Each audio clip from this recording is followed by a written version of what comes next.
আসসালামু আলাইকুম বন্ধুরা, আজকে আপনারা লঙ্গে একটা বিশেষ ব্লগ লইয়া আইছি। আমি তো আপনারা জানেন ভিডিও ডালি ডেইলি আমার ইসলামিক ভিডিও, কিন্তু আজকে একটা ব্লগ লইয়া আইলাম। আমি খানত থাকি কিতা করে কোন সৌপ থাকি বা আমি আজকে সির্ফ সৌপর ছবি দেখাইমু।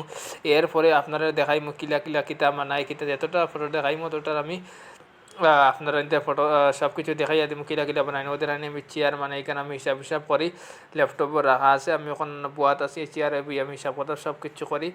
এরপরে আপনারা দেখতে পারেন এগুলি স্যান্ডউইচের তাওয়া এগুলো আমরা স্যান্ডউইচ বানানি হয় এগুলো। এরপরে আপনাদের এগুলি আইসক্রিম মেশিন, একটা আইসক্রিম বানানি হয়, সফটি আইসক্রিম, একটা আমরা আইসক্রিম বানানি হয়। পুরা সবটা আপনারা দেখতে যাইবা দেখো। এরপরে আমি এখন কিচেনে যাই, আর ওদের আমি কিচেন কেন আমরা স্যান্ডউইচ এমনি সব কিছু রেডি করি এখানেও। এরপরে আপনারা দেখতে পারেন এইগুলি ফ্রিজের ভিতরে সব আইটেম রাখা, ফ্রেঞ্চ ফ্রাইস, বার্গার সব স্যান্ডউইচ সব কিছুর আইটেম রাখা আছে, চিজ আন্ডা আপনারা দেখতে পারেন সব কিছু রাখা আছে।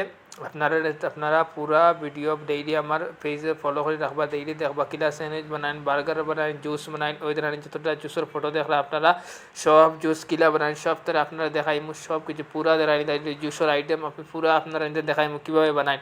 আপনারা আমার ব্লগের সাথে সাথে দেখবা, আমি একদিন আপনার করি সব আইটেম কীরকম বানাই আপনারা দেখাইয়া দিব, আপনারা শিখতে পারবা, কোনো প্রবলেম হইতো না। এগুলি ফ্রেঞ্চ ফ্রাইস অ্যান্ড ফ্রাই করে নেওয়া যায়, ফ্রাই করতে ফ্রাই মেশিন একটা।